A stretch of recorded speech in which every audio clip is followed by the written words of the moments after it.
Great. Hi. Thanks for coming back. This is our last week, I'm sorry to say. It's been very, very interesting sessions.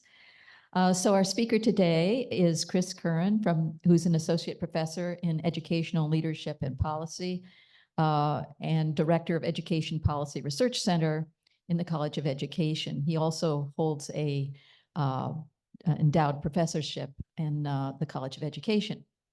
So he started out his career at the University of Florida. He got his undergraduate degree here in philosophy and biochemistry, and then received a master's degree from the University of Mississippi and a Ph.D. in educational leadership from Vanderbilt University. And he was an assistant professor for some years at the University of Maryland, Baltimore County in the School of Public Policy before joining the University of Florida College of Education in 2019. Today, he is joined by one of his PhD students, Kate Harris, and she has an undergraduate and master's degree from University of Texas, and she has some considerable experience in policy from serving in the Texas legislature as a policy analyst. Okay, so, today's talk is the monkey still on trial? The evolving landscape of controversy in teaching of science.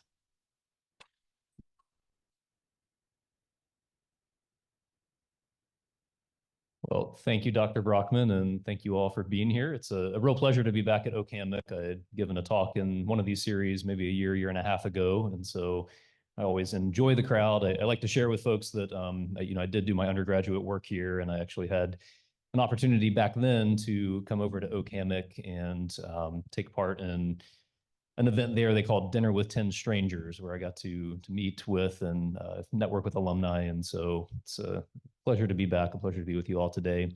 I realize this is probably after I put in the title for this, that talking about the monkey and evolution in a room that includes evolutionary biologists, right? This could be a little dangerous. I had to dig deep back to my my biochemistry training, and hopefully I will be accurate enough here. If not, I'm sure a few of you can call me out correct me on the facts of evolution, some of the cases that we'll talk about.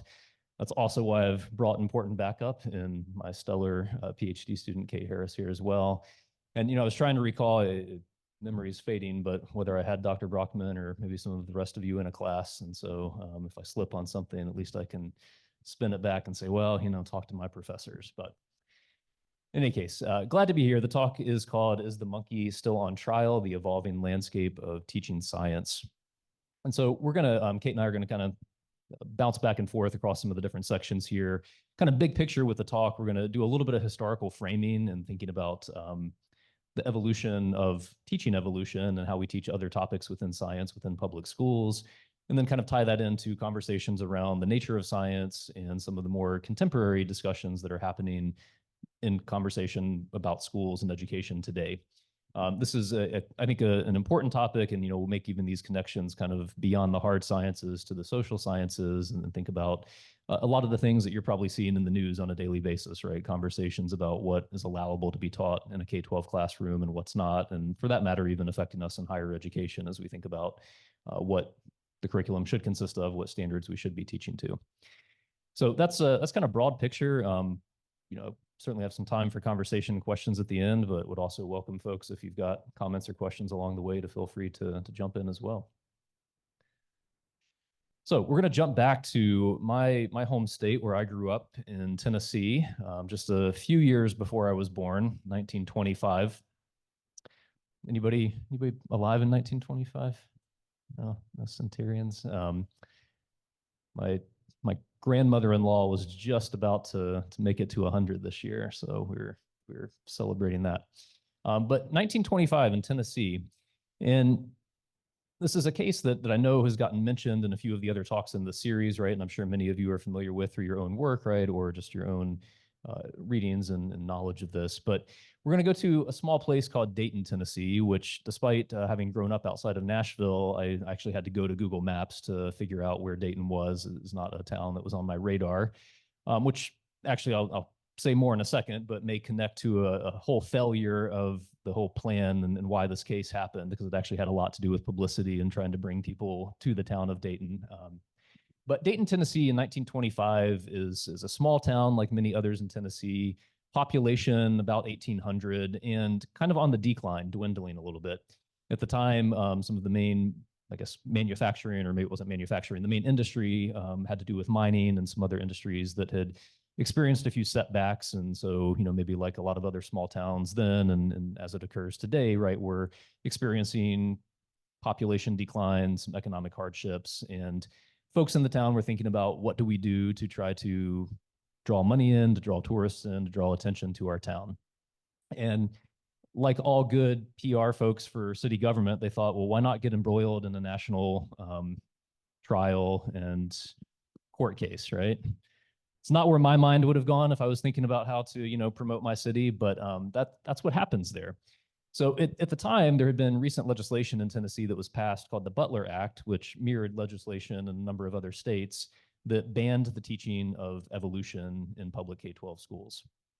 This legislation, is following whatever, maybe 50, 60 years, a little bit more, kind of following the introduction of the theory of evolution by Charles Darwin and others, at a point where perhaps the scientific consensus is, becoming kind of consistent that evolution is evidence-based and, is something that's a legitimate piece of the biological curriculum. But at the same time, it's starting to bump into social and political and other kinds of concerns, particularly as it related to, the teaching of religion and how we brought young people up in terms of religious doctrine. And so the folks in Dayton, they have an idea. They actually, I believe, as the story as I've read, they saw in the newspaper a call, I think, from the ACLU looking for somebody to be a test case and challenge the Butler Act.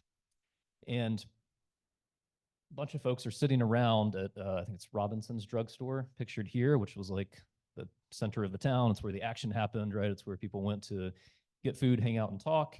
And a few of the city's leaders have an idea, which is we can get people to come to our city, we can create publicity and attention if we become the test case for this new law, if we challenge this law. So great. All right, we just need somebody who's broken the law. Well, enter John Thomas Scopes. He was a relatively new arrival to Dayton at the time, had been there a few years, a young man, I think with some formal training actually in the law itself, may have actually been an attorney, but had been teaching school. A few months prior, after the passage of the Butler Act, he had been called in to substitute teach in a classroom, a science classroom in high school, and had, as maybe the teachers did at the time, read a little bit from the biology textbook. It's later said, right, and authors that have written about this, particularly there's a great book recently by Anita Sanchez that really gives a riveting kind of account of the history of this. But it's described that it's sort of unclear whether he actually ever taught evolution at all, which is kind of surprising, right, when we think of this as the sort of seminal case around the teaching of this topic. He didn't really remember, the students didn't really remember, right? He had been in the class as a substitute. He had read something from the textbook. Maybe it had to do with evolution, maybe it didn't. But the folks in the city decided, well, let's see if he'll be willing to stand as our test case. And so they called him down to the drugstore and they asked him, would you teach this topic? Did you teach this topic? He thought about it and he said, yes, I'll claim that I taught it. And so enters in then a process in which they, well, I guess they say you're under arrest now because you've broken the law. And they start lining up lawyers and start, building a case against John Scopes.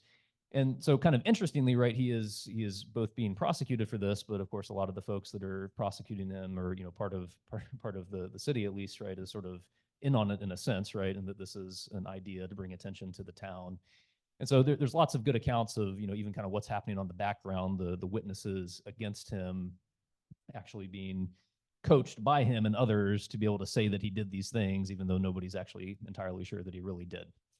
But it gets taken up, right, as a case that's focused on free speech, right? Partially focused on this idea. And I think part of what John Scopes was kind of adhering to was this idea that topics like evolution should be able to be taught in schools and, should be a legitimate subject of interest. At the same time, it's also very intersectional with science, right? And, kind of the topic of this lecture in the series and skepticism around science, the key piece of the case, right, beyond whether he taught the topic really has to do with what he was teaching. And so, again, I think probably many of you in the room are familiar with the theory of evolution, well supported by scientific evidence at this point, and even very much so in the 1920s, coming out of the work by Charles Darwin and a number of others, largely disseminated through his book on the origin of species. And essentially, this theory says, if you're not familiar, that species change slowly over time, that natural selection, right, can lead to species coming into existence or ceasing to exist, and that there's some element of common ancestry, right, and the kind of common claim that humans and apes, right, share some element of ancestral tree. That sound okay, Dr. Brockman? Got the basics of it. All right, I passed Bio 101.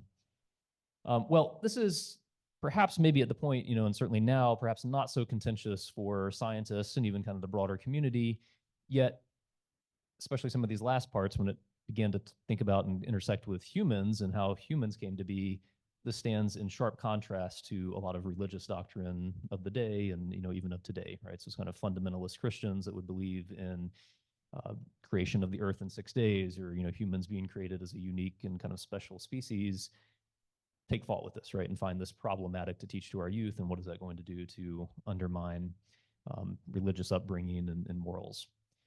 And so the case goes to trial. It becomes a sort of national sensation in a time, before TV, but if it was there, right, if this was today, we would have Twitter and X and TikTok and everything else, it would have been all about this because the radio stations are picking this up, right? There are reporters flocking to Dayton, Tennessee from all over the country. They are, setting up their lines to get the radio feeds, or probably even some telegraph feeds back out. And as the case takes shape, right, you end up with a number of characters who are sort of big figures in the world at the time. William Jennings Bryant, I don't think, maybe there's not supposed to be a T there, just Brian, but he's someone that has run for president 3 times. He is, kind of major figure in the religious or, kind of maybe fundamentalist might be too strong of a word, but in that kind of sector of society, someone that would appear on radio frequently, kind of a known orator.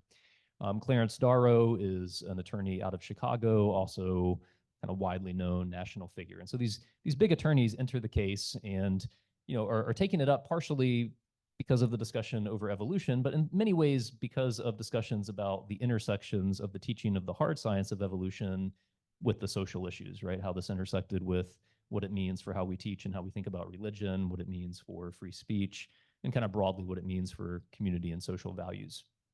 So the monkey goes on trial, and this slide kind of highlights a little bit of what is at stake, right? In some sense, a relatively new scientific theory, evolution, so sort of, less than 100 years old, or even less kind of on the national profile. It's a conversation about the hard science. It's a debate, perhaps on some level, about whether evolution is true and what's the evidence of that. And there certainly are going to be witnesses that speak to that, and individuals on both sides that may have had certain doubts about that. But it's also very much a debate about social science, or at the very least social issues, right? Where humans come from, explanation of social actions, religion, and then all of this is going to intertwine with politics and kind of a broader social context of that moment. And so we see, I think, in this example, and Kate and I will try to make the case throughout the talk, right, that this is something that parallels conversations that have continued throughout history and that are very much of the moment today, where scientific theories and science are happening within a social context, a political context, in ways that very much shape those debates and those conversations and skepticism around these topics in ways that don't just center on the nature of the scientific consensus or the pieces of the science itself, but also in ways that become very intersectional with the social science elements and the kind of values at play and so forth.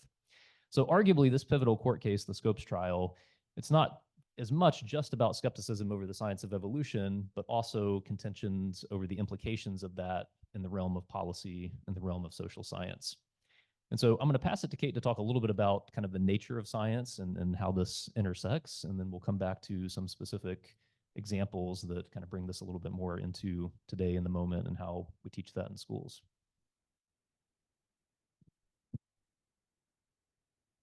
Wonderful. Okay, so when we think about the nature of science, we see sort of among the public science skepticism, we see people pushing back to science, the anti-vax movement. There's multiple other examples.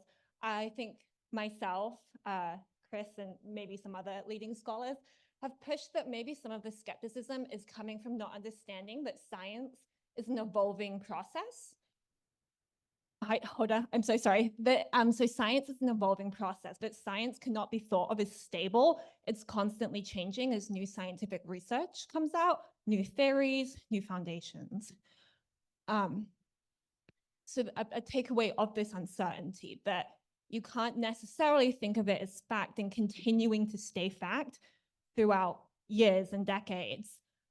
And so part of that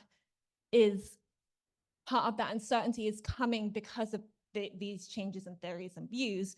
So we have a picture here kind of showing this in an example. Does anyone know what this is? Guesses?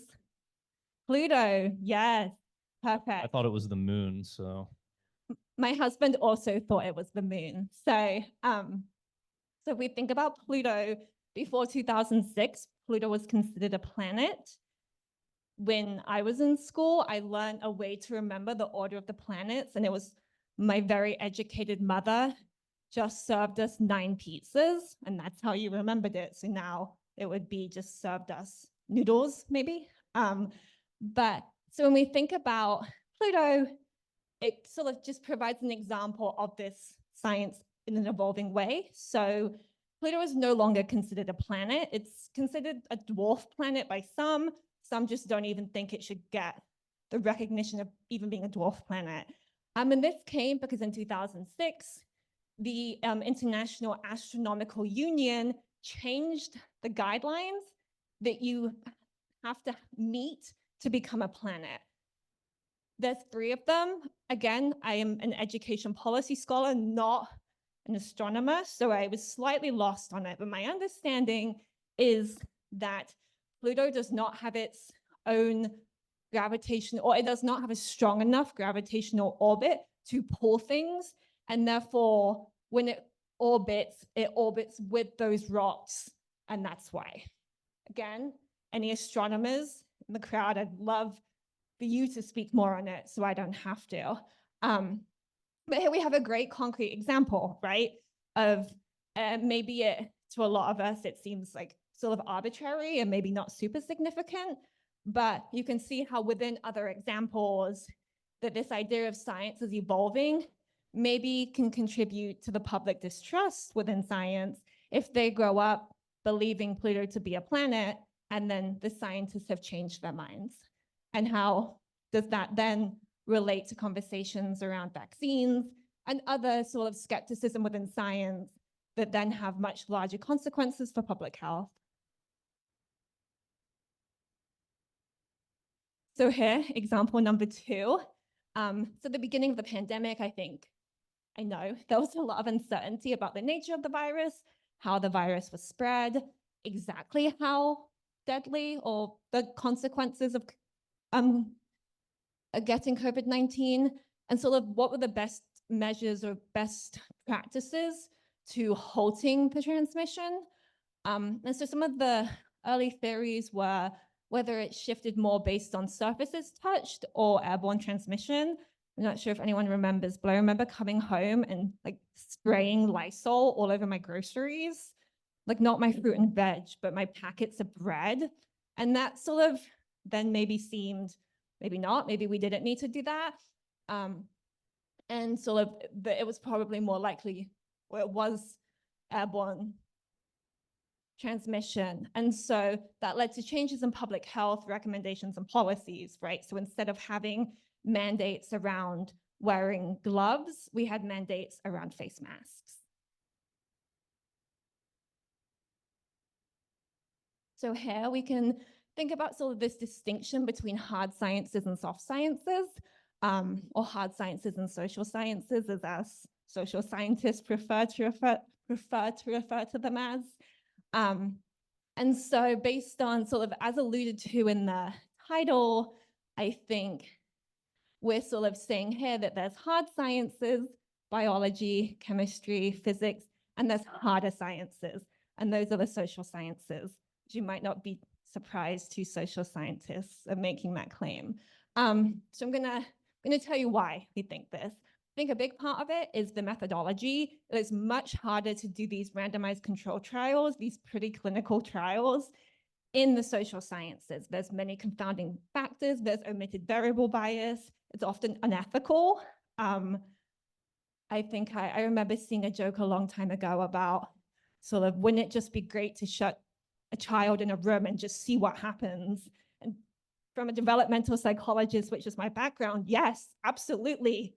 Unfortunately, IRB, maybe not. So you think about the methodology involved, and just in thinking about skepticism and certainty, how that becomes so much more difficult when you can't have a clinical group, a placebo group, and then sort of take away, we found a significant p-value, yes, this drug works. That just doesn't happen in social sciences in the same way. Another sort of argument to my earlier claim is that the social world is constantly changing, and maybe changing slightly quicker than hard sciences. I think those examples of COVID-19 and Pluto show that the hard sciences are changing. We're seeing that, definitely. But when we think about the social world, it's changing so quickly. It's changing all the time. Perceptions, opinions, constantly. So if we think about sort of an example here to kind of ground this a little bit more, we can think about mental health. And so we can think about the sciences involved in mental health that are more maybe hard science in nature. So you can think about the production of serotonin and dopamine and analyze that. And that's been found. Lower levels of dopamine, higher levels of serotonin affect depression. They've studied that. That's been found. It's very interesting. A lot more work is needed. Then maybe changes in that, but that seems to be reasonably grounded. We can think of sort of other components of mental health and how that's being studied by social psychologists. So thinking about access to healthcare, access to mental health care, your cultural opinions and thoughts around mental health, whether they're accepting to therapies, whether they're accepting to treatments, whether they're accepting to mental health struggles. You can think about different religiosity levels and how religiosity affects treatment to mental health. And so these are all sort of, while studying mental health, these are maybe more social study approaches to mental health, and maybe more work psychologists, clinical psychologists, sociologists, education PhD researchers are doing.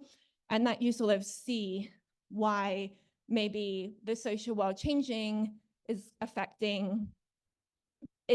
making it harder for social sciences as opposed to hard sciences. So I think sort of this last bullet here, hard sciences and social sciences, they're slightly different, but they're not kind of separable. So we should think of them as distinct. They are. However, you can't sort of take one away from the other. So as we saw with the Scopes trial, and as Chris previously said, debates about how and when we teach hard sciences is always going to interact with social sciences. So if we go back to our COVID-19 example, and we saw that when we found out it was airborne, that influenced mask mandates. However, then when you start to see the social sciences, the politics, the economic components, we saw that play out, right? And in Florida, we saw that very, very obviously play out. So, I think this idea of science broadly, right? And, shared a little bit of my background, both in philosophy and biochemistry, and now sitting in the world of social science. I often, like to kind of push back on that idea that science is only the hard sciences. And I like this idea that, in fact, there's elements of the social sciences that actually probably make them harder to navigate or harder to get, whether it's causal estimates or strong understandings of the phenomenon, perhaps because things are constantly changing. But I think one of the strengths, though, of conceptualizing both as science and thinking about science from this lens, as Kate's describing, of an evolving landscape where things change and things are uncertain, and the kind of facts of today and known science of today may look a little bit different in a few years, and that's okay, right? As we see with the COVID example, right? We learn, and that's part of the scientific process. I think that holds promise, right, for helping us navigate a lot of these situations and these debates, and particularly maybe in the social sciences or in cases where the hard sciences intersect, because it opens the door to recognizing that, one, there is going to be a certain amount of uncertainty in it, and two, there nevertheless can be empirical evidence and research and scientific processes that can help us inform and navigate that rapidly changing context and environment. So I want to talk a little bit about then what's actually happening and how we approach, particularly in the K-12 sector, the teaching of science. And, perhaps this won't be a surprising takeaway, but a little teaser is that I think a lot of these ideas, maybe that Kate's just kind of articulated around the nature of science, don't always come through in our K-12 classrooms as we prepare young folks to think about what science is and how it operates and how scientists do their work. So right now, generally across the country, much of the thinking in science education is driven by what's called the next generation science standards. These are a set of standards that were released about 2013, is that right, Kate? Created, a few years after the Common Core standards, which became subsequently quite controversial and many states backed away from. Next generation science standards have somewhat avoided that and have had pretty large uptake, about half the states kind of formally adopting these and many others basing their standards or adopting standards that are very closely aligned to the NGSS standards, even if not fully or, using the name of it. But the NGSS standards broadly conceptualize our teaching of science in the K-12 sector as having three components. First of those are disciplinary core ideas, which is, you might sort of think of as like the content of science. There are then scientific practices, which would be sort of like the doing of science, right? The lab work and the inquiry and the things that scientists do. And then cross-cutting concepts, which is often through a lot of the standards, kind of an element of intersection with particularly engineering, but also then, some links made to the Common Core standards for mathematical skills and even reading and communication skills. At this point, right, the next generation science standards are driving standards in almost every state, even if not formally adopted. And certainly among kind of the science education community, this is seen as sort of the best practice and guidance on how to approach K-12 science education. All that said, I'm going to sort of unpack a little bit of it and talk a little bit maybe about how it looks on the ground, and maybe even critique a little bit what many think is kind of the best practice on science standards. So the first graph I'll show, right, this has to do particularly with elementary school, is that despite the strengths of the NGSS standards and maybe an increasing focus nationwide to see, a movement towards STEM and push young folks to engage with STEM education, the reality is that in our elementary schools, not a lot of it is happening. There's not as much time in science being devoted to science, certainly as there is to reading and mathematics. So this figure comes from a paper I published with a graduate student, James Kitchen, maybe 4 or 5 years ago, where we looked at some nationally representative data. We had data on about 18,000 kindergartners that started kindergarten in 2010, 11, and then tracked them for about 6 years through the end of their 5th grade experience. When I say we tracked them, this is federal data that we're using as secondary data. We weren't running around the country tracking down 18,000 kids, but we're able to use this data to look at these students' science trajectories as well as what was happening in their science classrooms. And so you can see here just excerpts from kindergarten and then 3rd grade, the number of minutes that are being spent on science per week for basically both of those grades. In science, in the orange is kind of roughly 115 to 120 minutes a week. And so, divide that by 5 days, and you're not talking about a whole lot of time on science. And I actually have probably, at least anecdotally, some inclination that this may be an overestimate or, kind of a generous read compared to what, kind of on the ground, at least I see in a lot of classrooms. Certainly, if we compare it back to reading or mathematics, right, it's kind of astounding how little time science and then, also for that matter, social studies gets in these early grade levels. What we also know is that even when science is being taught, right, there's a number of subjects that just aren't getting a lot of attention. So this graph comes not from my work. This is from work by Daphne Basak at the University of Virginia and a number of other co-authors. It's looking at some similar data and comparing data from 1998 to data in 2010.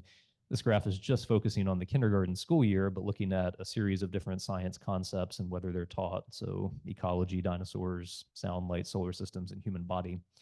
And what you see if you look at the bars that kind of align with the 10, that's 2010, is you'll see the proportion of kindergarten teachers or the proportion of maybe kids in kindergarten classrooms who are experiencing the teaching of each of these topics. And so, for example, well, maybe the kind of sad takeaway, right? If you look at ecology, it's maybe a little bit below, above 50%. When you look at dinosaurs, closer to 35% or so. Sound, maybe about half of kindergartners, light, about half of kindergartners, the solar system, about half of kindergartners. So many of these topics are just not coming up throughout the entire school year for these kindergartners. And if you notice the general trend between the late 90s and the early 2010s, kindergarten teachers are reporting a lot less teaching of these topics, right? It's actually declined despite being in kind of a period in which STEM is getting more attention. So, we can think specifically about what some of that means about, say, the case of Pluto, right, in the solar system. Many of these kids are just not being exposed to that, at least in the kindergarten year. So the second point, right, point number one about current science education is that at least in the elementary grades, a lot of kids are just not getting very much of it. The second point, kind of shifting a little bit, that I want to make is that I think the way we teach science, and I say this both kind of as a researcher, but also as a former middle school science teacher, is that we often teach science kind of devoid of the social, political, human context of that science happening.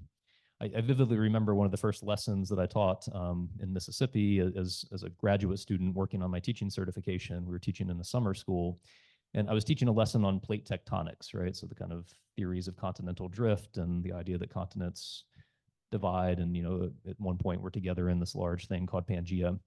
And I taught my whole lesson starting with a picture of a gentleman, Alfred Wagner, who was the scientist, right, or the kind of at least one of the folks that originally put together the theory of continental drift. And I told his story. I talked about the country he was in and, the politics and kind of what the reaction was to his theory and so forth. And at the end of the lesson, you guesses what happened? I didn't get a pat on the back. I got my master teacher telling me, well, why did you waste all that time, spend all that time talking about Alfred Wagner and all of this, right? The standard is what you're supposed to teach. The science is the continents drifting.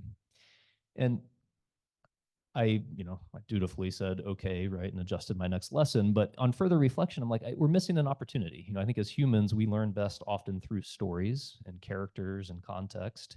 And so for helping those kids learn the concept of continental drift, putting it in the context of a person and a narrative and things happening actually probably makes them retain that knowledge, the scientific knowledge, better.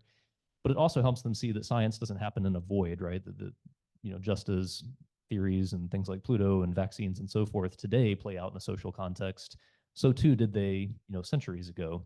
And I think, unfortunately, right, we just don't see a lot of that in our science teaching. So I did a little search of the next generation science standards. This is like a 120-page PDF. I put in the word evolution. And if you can see here, there were 45 hits on the word evolution across the K through 12 NGSS science standards. I put in the word Darwin, Scopes, get 0 hits, right? So nothing about these science standards in the standards documents, despite having a big piece that focuses on evolution, the standards themselves aren't going to point teachers to thinking about or teaching this through a lens that tells the story that I started this with, right? And what does that mean both for whether kids get excited about learning the topic, but also what does it mean for our understanding of how these topics evolve and develop in a social context? There are maybe, I want to be fair to the NGSS standards. There's one exception of this. I found this in Appendix H, buried, halfway through that PDF document. There's basically one paragraph that says, it might be a good idea to use examples from the history of science as another method of talking about the nature of science. For example, you could use some case studies, and then it gives these 7 or 8 different examples of which, Darwin and evolution does appear there. So it's there. As a science teacher, I was pretty busy. I wasn't digging into Appendix H of the NGSS science standards myself. All right, so that's point one, is like maybe not a lot of science is happening. Point two is I think we often teach it decontextualized from the social context. Point three I want to make about how we currently teach science is that we often do it in a way that defines science, I think, narrowly to focus on hard sciences, right? The sort of traditional biologies, chemistries, physics. So I took a look right at here in the state of Florida, our kind of master course list of courses that can be offered in the K-12 sector. And looking at the section on science, there are subsections on biology, earth, space, environmental, marine, general, integrated, physical, and chemistry. What you won't find categorized in that section would be, the economics, the science of education, right, the political science, and so forth. I think there's maybe two other hits with the word science. Political science is one of those, and then one other that I'm forgetting right now that come up in other sections. But the point being, we talk about and think of those as social studies, right? As sort of something that's not a scientific process. But I think as Kate's kind of mentioned, and we'll try to make the case, is that social sciences are a form of science themselves, right? And arguably in some ways equally rigorous or equally challenging, right? And in many ways, I think in some ways even kind of harder because of the kind of nature of the social world and what's trying to be studied. Yet we don't present that to kids. I think back to my own experience, you might think to yours, how we approached the economics class or the political science class, if you had that in high school, or, just social studies in general, often was not through a scientific lens, right? It didn't have kind of a framing around collecting of evidence and scientific processes, it had more of a framing of here's the facts of history, or here's, right, these concepts. And I think trying to shift that to a framing of science, right, helps both maybe kind of advance this idea that science is intersectional with hard sciences, but also that many of these challenges we face in kind of current controversies of what we teach in schools actually could be informed by evidence, right? And could be informed by processes that come out of like systematic investigations and scientific processes. So again, another kind of point, maybe the last point here on how we teach science, I think largely we don't have a whole lot in it that teaches science from a framework of uncertainty and change, right? I think I'm still trying to get over the fact that Pluto's not a planet. Like it bothers me. I pick up my magic school bus book and read it to my kids, and it says that there's 9 planets, and I don't even correct it. I'm just like, this is the truth, right? Because that's what I learned when I was in school, and that's how we learned science, was that here are the facts. This is the part of a cell, right? This is, it's not necessarily the theory of evolution, but it's evolution. And as somebody that does science now, right, I think we realize that's not actually how the real world of science works, right? There is uncertainty and things do change, and what was taken as scientific consensus at one point in history doesn't match what scientific consensus is today. So again, the NGSS standards hit on that a little bit. This is also from Appendix H. It's apparently a really important appendix. Where it says that one fundamental goal for K-12 science education is a scientifically literate person who can understand the nature of scientific knowledge. Indeed, the only consistent characteristic of scientific knowledge across the disciplines is that knowledge itself is open to revision in light of new evidence. But I'm guessing that most, high school, middle school, elementary school science classes aren't foregrounding this, right? It's much more study for your test this Friday, know the parts of a cell, right? Know these elements of the physical laws, that Newton's put out there, rather than questioning whether there's circumstances that we might find where those laws break down, right, or otherwise. So all of this is to say that, teachers step into this kind of interesting space trying to teach science, and they have a challenge. And I think in many ways, despite the best efforts of things like the NGSS science standards, we haven't reached a place where teachers are sort of fully teaching what I think I would conceptualize as, the true nature of science. And I think survey research kind of demonstrates that. A study here from the early 2000s found that only 1 in 3 teachers felt prepared to teach science. These were elementary school teachers, and almost 9 out of 10 had no professional development on doing so. So again, those numbers where you see elementary students not getting a lot of science, part of that's probably linkable to who's in front of that classroom and how prepared they feel to take on that topic.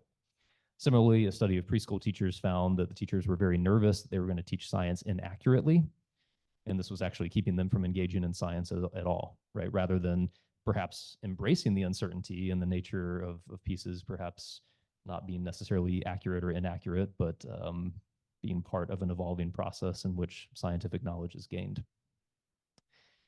So where does this leave us, right? We're going to kind of end with a few examples and sort of addressing this question, is the monkey still on trial, right? We're about 100 years out from the Scopes monkey trial. And, you know, in many ways, I think we'll kind of try to illustrate with these examples that a lot of the debates, perhaps though not about evolution, are still very much happening today when we think about how we teach science, whether it be hard sciences or social sciences. So we'll talk through one of these that comes more from the hard sciences, and then one that comes a little bit more from the social sciences. So, you know, as I just said, right, evolution may be a little less controversial of a topic than it was 100 years ago, though I think there's still probably some debates and controversy around it. But the debates over and the variation in how science is taught in schools very much continues. These modern debates, as we've tried to argue, very much intersect with social issues, with religion, a lot of the same elements that we saw at play in Dayton, Tennessee in the 1920s. So I'm going to pass it back to Kate, who's going to talk just a little bit about the example of climate change, and then I'll come back in from there. Yeah, thank you. So we broadly know that greenhouse gases such as carbon dioxide and methane trap heat from the sun. That's reasonably well known. But we know sort of human actions, deforestation, more cars on the road, more planes in the sky, are creating more greenhouse gases. And there's sort of a magnitude of research looking at this. This is sort of being thought of as true, that humans do have an impact on climate change. And teaching that in schools as this is happening, this is true. When Dr. Curran was previously talking about the next generation science standards, they sort of talk about the human piece and the human contribution when talking about climate change. And there has been pushback and backlash to that. So when we looked at the, as Dr. Curran previously mentioned, the next generation science standards have been reasonably well adopted, but many states have sort of, instead of adopting, have base standards around NGSS. Well, exactly that looks like is kind of unknown. You'd have to analyze the state standards for every state. We've not done We've not done that yet. I might be tasked on my next research project, we'll see. But we know this is happening. We know some states do not love that language, however. And so even thinking about that, but then we think about this next part, even if we can all agree with the science community that climate change is heavily impacted by human behavior, human actions, how we combat that, the solutions to that are very rooted in the social sciences and are going to receive pushback depending on political partisanship, the governor in the state, economic reasons when we think about different taxes on cars, different taxes to using energy. And so it sort of feels, even if we can all come to the consensus that humans are contributing to greenhouse gases, which is causing the earth to warm at a terrifying rate, then where do we go? Then how do the social sciences continue to play this role within maybe the area of the hard sciences? And so if we think back here, we can see kind of despite there being kind of consensus among scientists about climate change, that about 3/4 of science teachers are teaching about climate change. And so they're teaching that the earth is getting warmer. Over a quarter are giving time to views that challenge consensus. And so that's when we're seeing pushback to whether it's human contributed or whether humans aren't playing a contribution. I think an important part of that is 2 states who have not adopted NGSS, nor have they based standards around NGSS, are Texas and Florida. The only 2 states I've lived in within the US, which might be unfortunate. But they also like to control the textbook markets. And that's sort of this additional piece here, that there are power players and big players within these kind of controversial, maybe not controversial, but these topics within science. And as if you think about this in terms of time spent kind of on science, that's sort of less. So jumping then to a kind of final example, maybe more from the social sciences, right? I think, arguably a lot of the debates and conversations that are happening around what's taught in schools right now, while perhaps including things like climate change and still evolution to a degree, also seem very much in this moment focused on social issues, right? Whether that's the teaching of race or, it's been framed critical race theory, topics of gender identity, sexuality, and so forth, right? We kind of can't open up our newspapers or news sources without seeing recent legislation that focuses on these topics. And so certainly many of these topics have elements that relate to the hard sciences, that would speak to this, but they're also at the same time very much informed by conversations around the social sciences. We know that some recent surveys and research, right, kind of point to strong differences, both sort of by political party, but also just across the country on whether certain topics should be taught. So I pulled this graph that comes from some work by Morgan Polikoff and others at the University of Southern California, where they have surveyed the public for their opinions on assigning elementary students to read about certain topics. And so I realize it's a little small, but I'll try to point out what it's saying. The blue lines are Democrat support, the red lines are Republican support. I actually don't want to, focus as much on that, though you can see there's some clear differences across party lines. But I think some of the interesting pieces of this right in the middle, to highlight these bars, this is the teaching of evolution. And so among Democrats, right, it's like maybe 63, 64% think that elementary students should be exposed or taught something about evolution. Among Republicans, less than 40%. If you kind of balance that out, the takeaway would be that like half of folks don't think that elementary students should even be exposed to this conversation about evolution. And so to the question, is the monkey still on trial? Well, yes, in many ways, specifically even with evolution, right? There's still not kind of a full consensus that that's something that should be taught as part, at least, of elementary school science.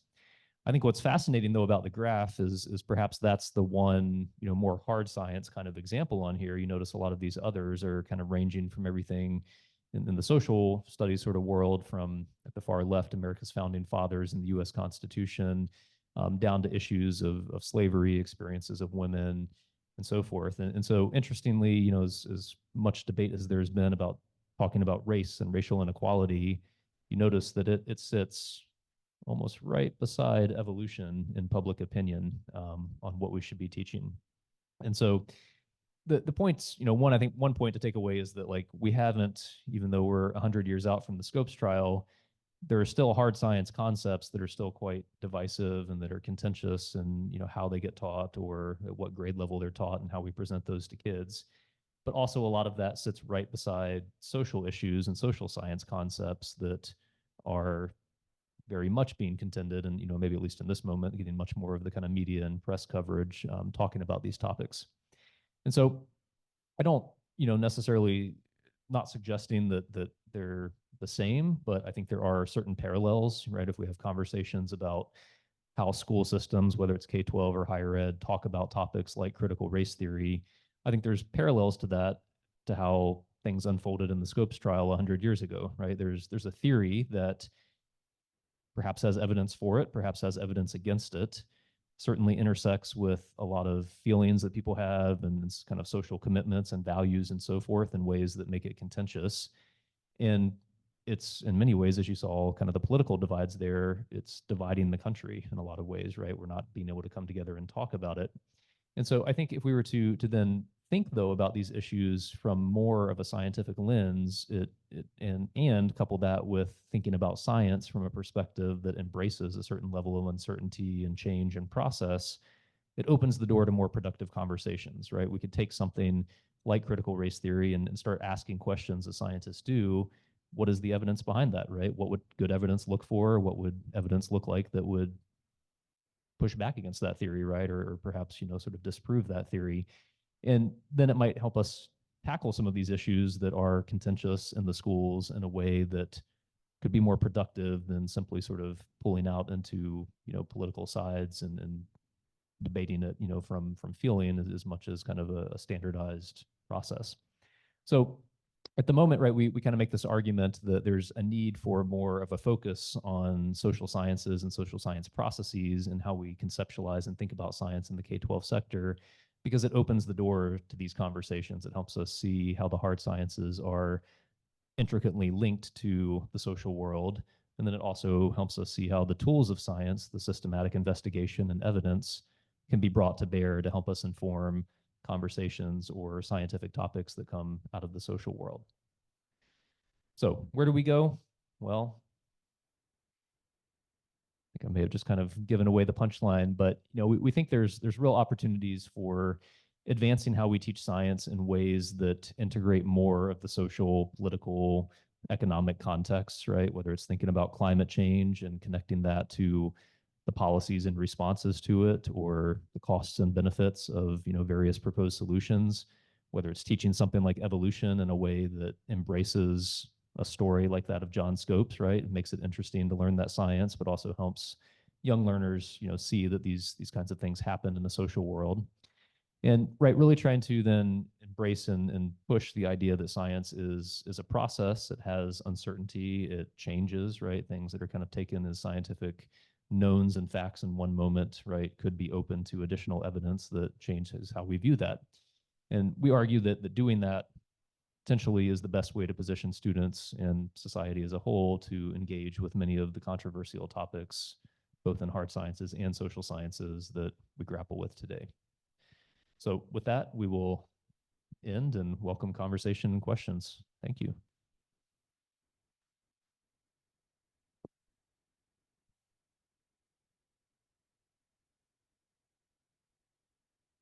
Questions, anybody?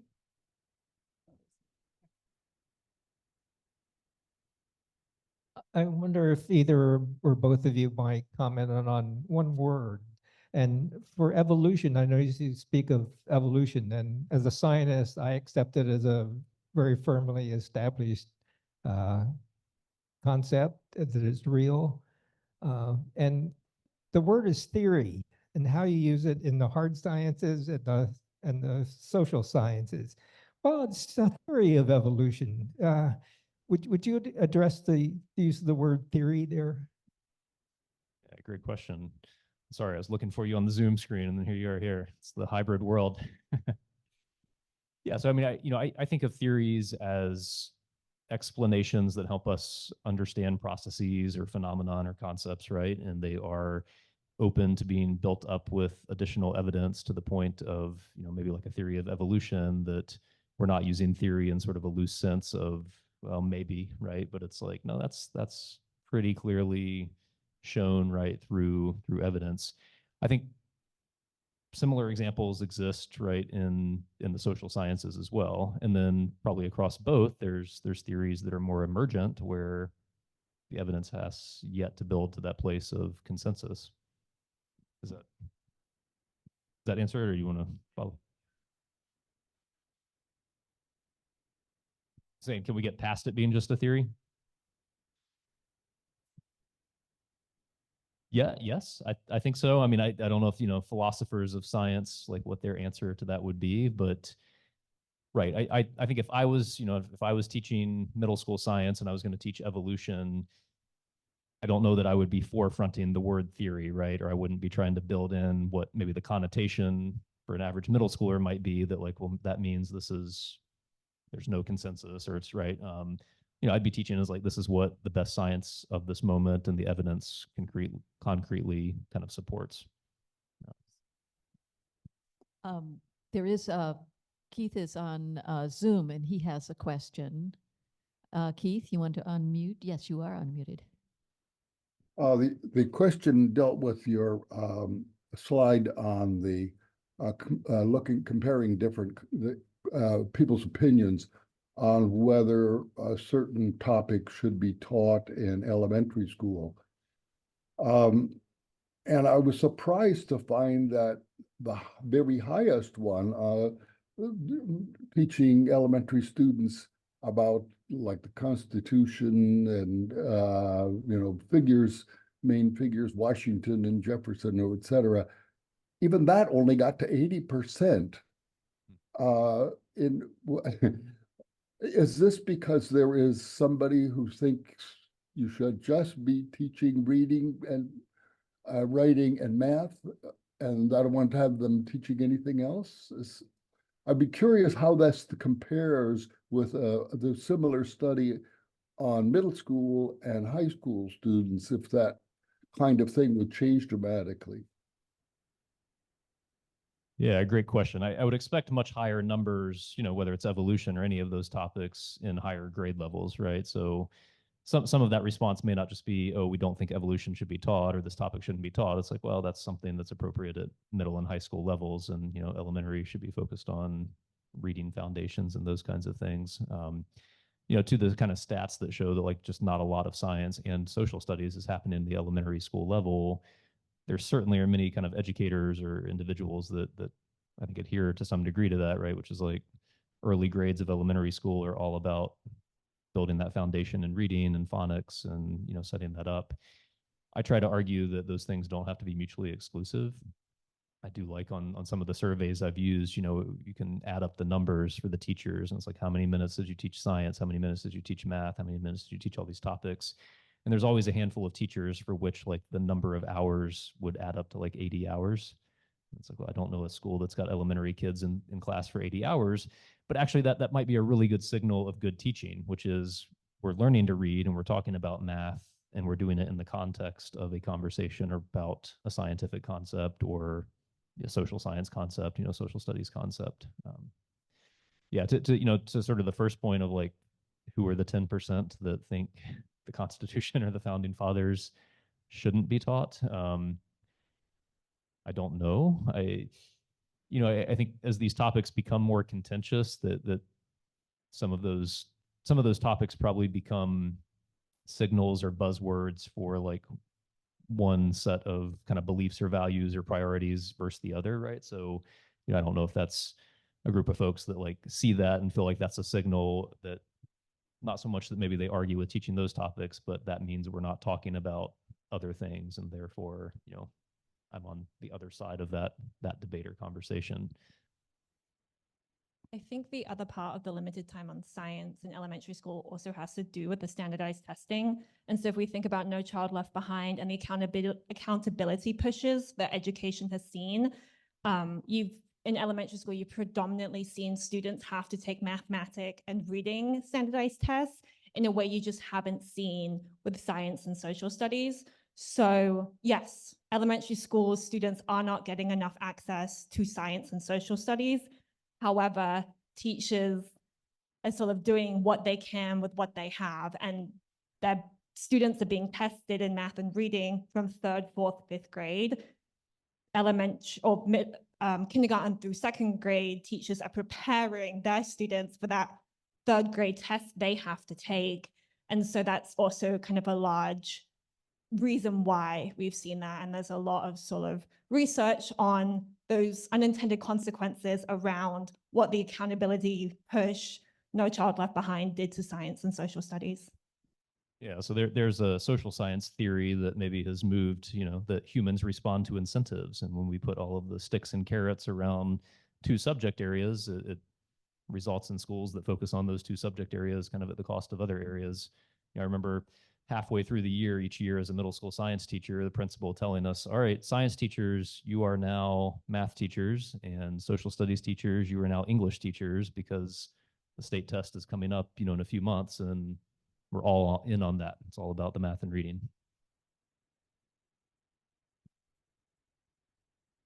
One of the things that I noticed that you have not mentioned is parents. Every teacher has to deal with the parents of the children that he or she teaches. And if you have never sat in a classroom and had an angry parent march in and challenge you on what you're teaching, then you haven't lived. You are telling young teachers to teach what they see as being right. The parents would argue with that the teachers should teach what the parents see as being right. And you are going to have, you as a teacher are going to have the courage of your convictions and face down angry parents. And there are a lot of teachers who don't care to do that. The parents may have, how can I put it, right on their side. Their kids are their kids. You can teach what you like, but you can't proselytize. And that is something, it's all well and good saying, oh, well, we'll teach this in that grade and we'll teach this in that grade. But if the parents don't like it, you won't teach it. So I would like you to address that question. Sound like maybe you've been a teacher before? Yes, yes. Yeah, I mean that the comments right in the moment, right? We've seen this kind of recent push for parents' rights in education, which can mean a lot of different things, right? But even beyond sort of, groups that have brought that to the forefront now, that's always been an issue. And it's, I think probably historically in the education system in the US, we've done a lot of deference, if not specifically to parents, at least to local communities, right? We have very much kind of a notion of local control. We've resisted things like Common Core national standards, right, with a focus instead on communities and their values, kind of being forefronted in the schools. So I think it's right, and I think that's some of the challenge that teachers face right now is even if a standard says something in particular, there's going to be pressure from communities and parents in particular to adapt. And I think I would add to it not just parents, but in this moment too, as perhaps before, also politicians, policymakers, courts, and others, right? And you've got many teachers right now that feel nervous about taking on various topics in the classroom because just like John Scopes, could be arrested for something, right? The stakes seem high, whether it's losing a job or, not all of them are running down to Robinson's drugstore to be the test case on whether a certain topic can be taught, right? It's much easier to step away from it and say, I'm just not going to touch that topic because I don't want to be, at the forefront of a parent's fury or a politician's fury or the media. I think it speaks maybe partially to the importance, one, of structures and policies and leadership that helps support teachers, right? So that in the face of, parents and competing commands, because there will always be that, how do we help teachers navigate that? Two, I think it speaks maybe to the importance of broader conversations about science and these topics in society, right? So that perhaps there's more consensus or kind of understanding or ability to engage in those conversations when they do come up. If you got any suggestions from years of experience, let me know. A question, more of an observation. Losing Pluto was traumatic, but Thank you, I agree. personally, the change that made me realize you need to keep an open mind was being taught forever that Neanderthals and Homo sapiens never interacted. And now we know they shared 30,000 years of history and they probably got together. Mm-hmm. Mm-hmm.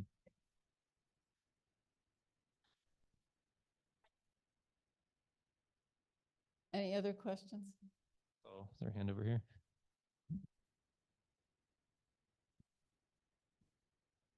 My undergrad degree was in sociology, which I'm getting the impression now that I made a ridiculous mistake.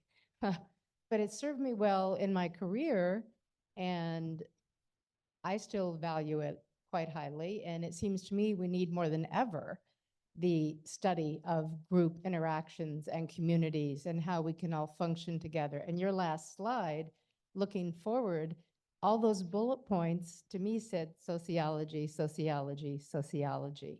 Are those your aspirations? Is that where you think science should go? And what's the likelihood? Great comment. Yeah, I mean, I think that forward-looking piece is aspirational to a degree. Are we headed in that direction? I don't know. You probably, many of you may have seen recent policy changes that have taken sociology, here in the state of Florida at the higher education level, kind of out of the core of general elective courses, right? So some of these ideas probably are themselves contentious, right? And being sort of contended. But yes, I think aspirationally, right, like a perspective that takes science to include something like sociology and recognizes that there are theories and approaches there that get supported by scientific evidence just in the same way as evidence builds in biology or in chemistry or physics, can help us get to a place where some of those suggestions or claims aren't just seen as, oh, that's an opinion or that's a personal thing, but no, like some of that is supported by rigorous evidence and scientific evidence that stands, just as well as the theory of evolution. Okay, one last question from Glenn Mott on Zoom. Yes, thank you very much for your talk, and I agree heartily with your premise that really what principles we apply to, quote, the hard sciences should be equally applicable to the social sciences, because it seems like it's really the underlying question is making observations, and that every effect has a cause. And that's true for, quote, the hard sciences and the social sciences. How can we integrate these disciplines more effectively, in your mind? More training for people on both sides, or more direction about the limitations of the hard sciences? I mean, when you say I'm going to teach about evolution, that's such a broad topic that it causes all kinds of consternation about what are the limitations of this idea. And, we still cannot explain how life begins, because we are certain evolutionary processes do occur. So, there are all these doubts that even Darwin had.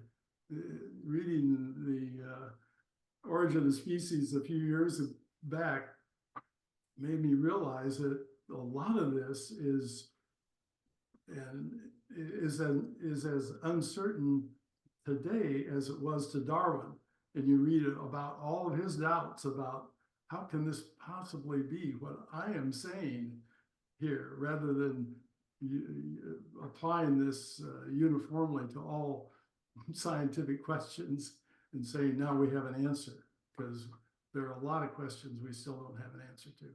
So what is your perception about how we can correct some of these misapplications of our science?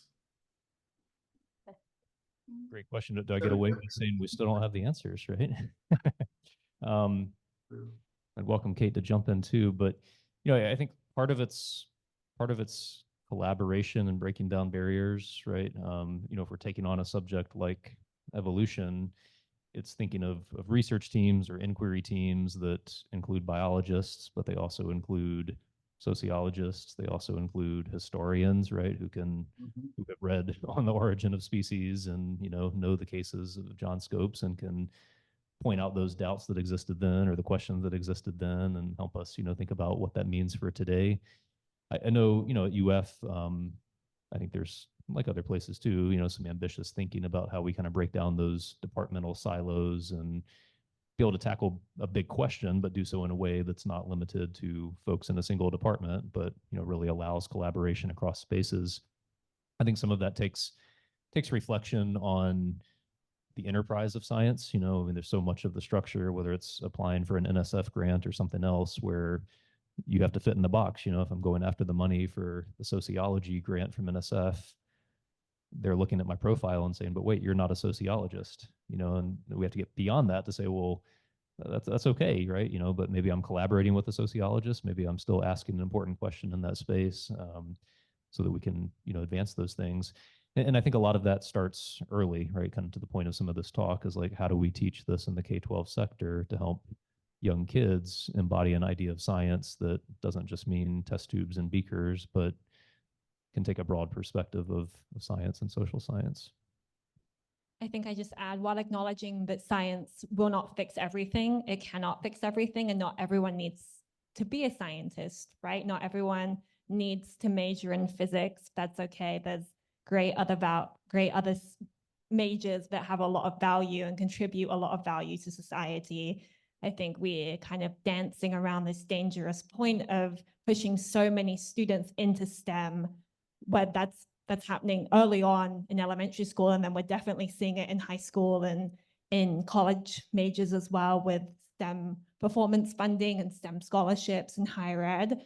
But just understanding that I'm not sure you can place this high value on STEM and science without devaluing these other fields, whether you're intending to do that or not. So knowing that, yes, incorporating social sciences within science more generally is important, but that's also okay if you don't want to be a scientist and you don't want to pursue either a social science or a more harder science career, and that's okay as well.